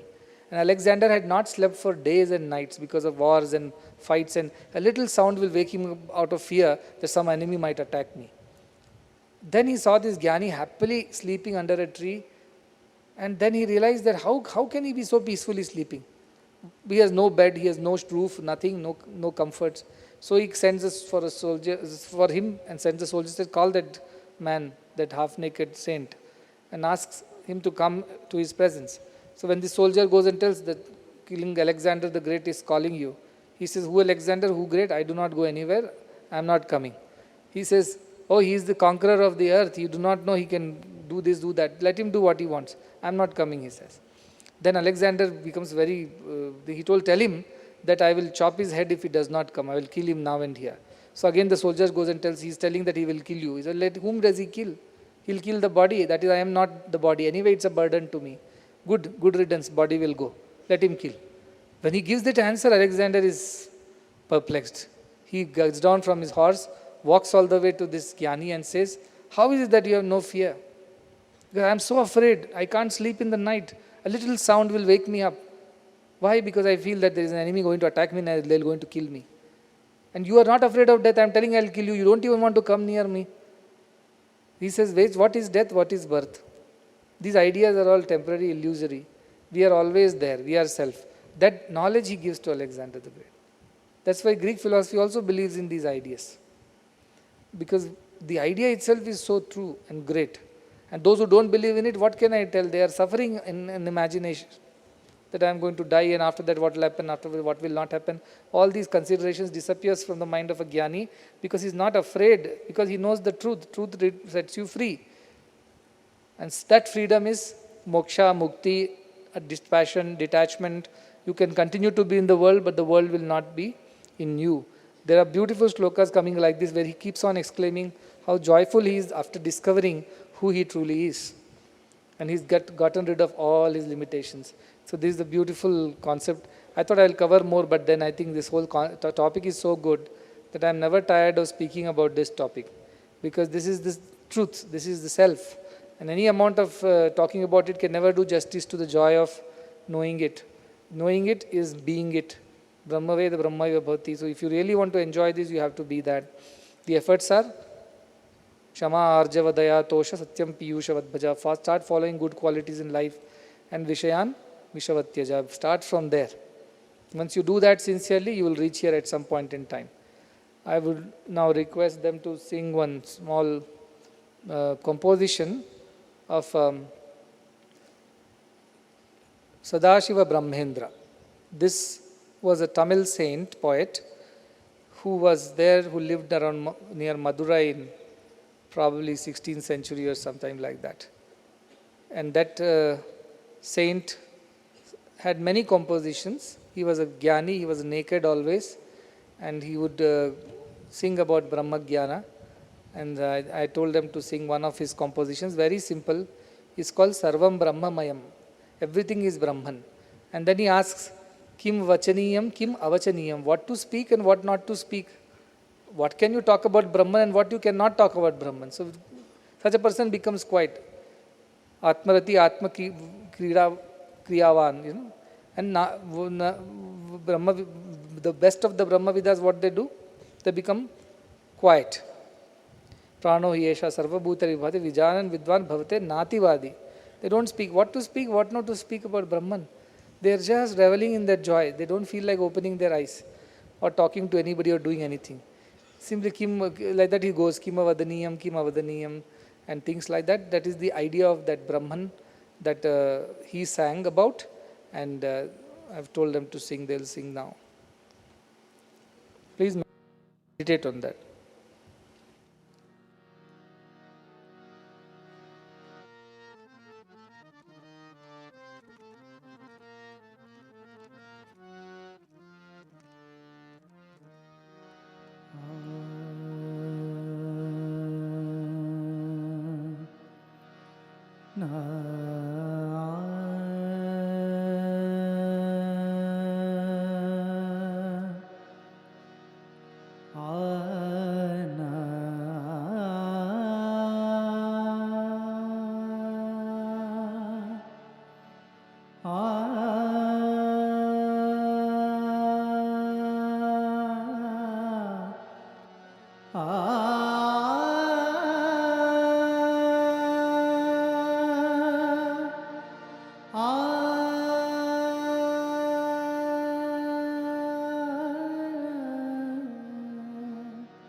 Sarvam Brahmamayam Sarvam Brahmamayam Re Re Sarvam Brahmamayam Re Re Sarvam Brahmamayam Re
किं पठनीयं किमपठनीयं किं पठनीयं किमपठनीयं किं भजनीयं किमभजनीयं किं पठनीयं किमपठनीयं किं भजनीयं किमभजनीयं सर्वं ब्रह्ममयम् रे सर्वं ब्रह्ममयम्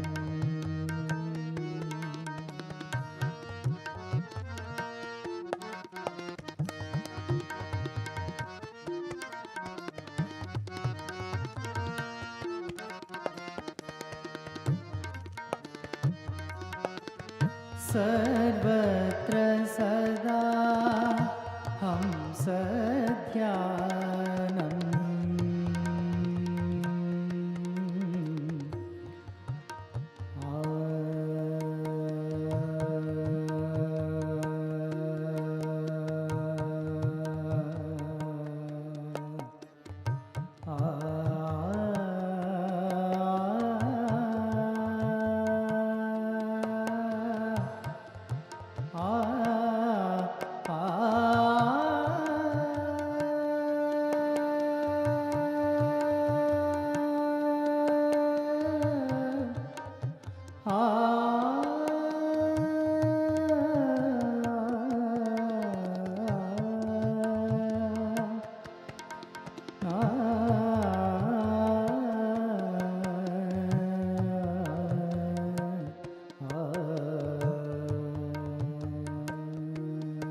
सर्वत्र सदा हंस ध्यानं सर्वत्र सदा हंस ध्यानं कर्तव्यं भो मुक्तिनिधानं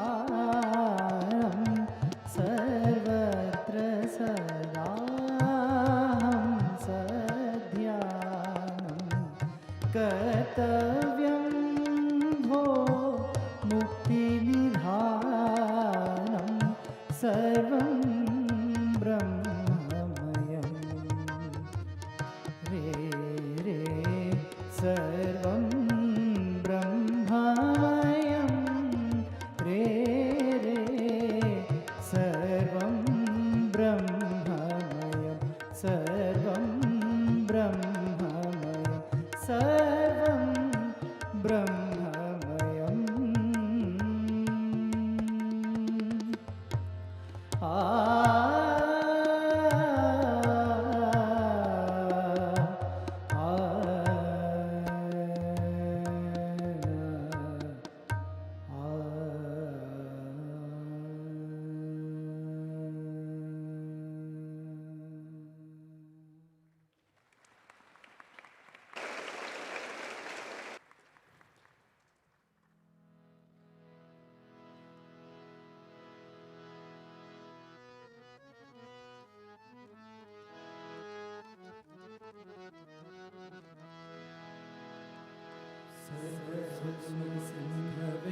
सकल सुजन बंधवे सर्वसुगुण सिंधवे सकल सुजन बंधवे गुरवे मधुसूदनाय महितमंगलम् सद्गुरवे मधुसूदनाय महितमंगलम् दीन दुखित पोषकाय दान धर्म प्रेरकाय दीन दुखित पोषकाय दान धर्म प्रेरकाय लोकहितरताय सर्वमङ्गलम् सद्गुरवे मधुसूदनाय महितमङ्गलम् वेदनालवर्धकाय विश्वशान्तिस्थापकाय वेदनालवर्धकाय विश्वशान्तिस्थापकाय ब्रह्मज्ञानबोधकाय दिव्यमङ्गलम् सद्गुरवे मधुसूदनाय महितमङ्गलम्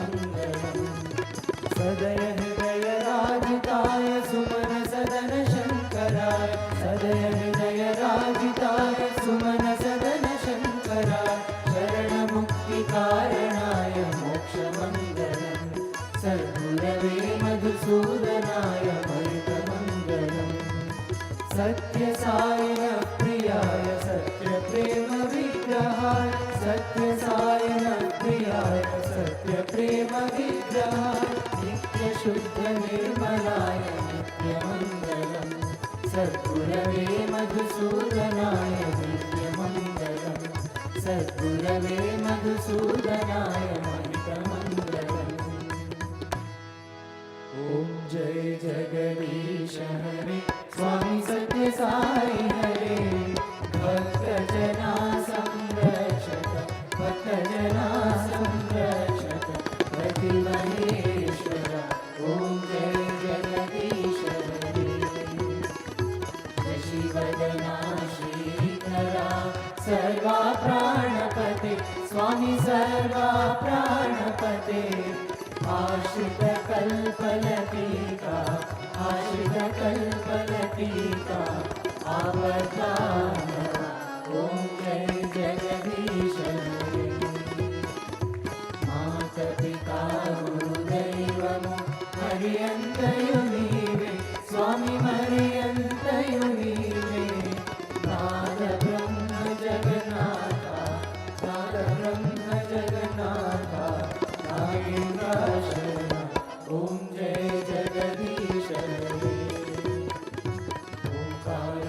ओंकाररूपौजस्वी ॐ साई महादेव सद्गुरु साई महादेवा मंगलहारति अंदुको मंगलहारति अंदुको मंगलगिरिधारी ॐ जय जगदीश हरे नारायण नारायण ॐ सत्यनारायण नारायण नारायण ॐ नारायण नारायण ॐ सत्यनारायण नारायण ॐ सत्यनारायण नारायण ॐ जय सद्गुरुदेवा नारायण नारायण ॐ सत्यनारायण नारायण नारायण ॐ नारायण नारायण ॐ सत्यनारायण नारायण ॐ सत्यनारायण नारायण ॐ जय सद्गुरुदेवा नारायण नारायण ॐ सत्यनारायण नारायण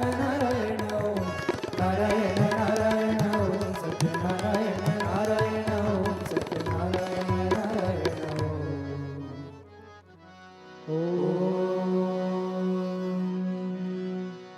जय सद्गुरुदेवा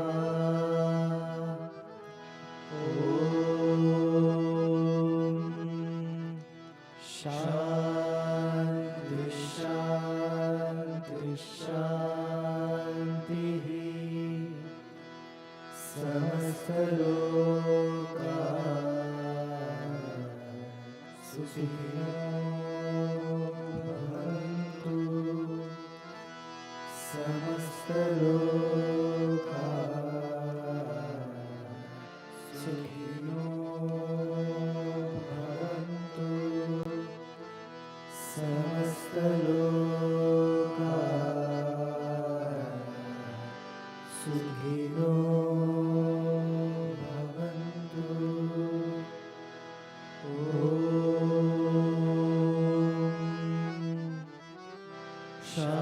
शान्ति शान्ति शान्तिः जय बोलो भगवान श्री सत्य साई बाबा जी की जय जय बोलो सद्गुरु श्री मधुसूदन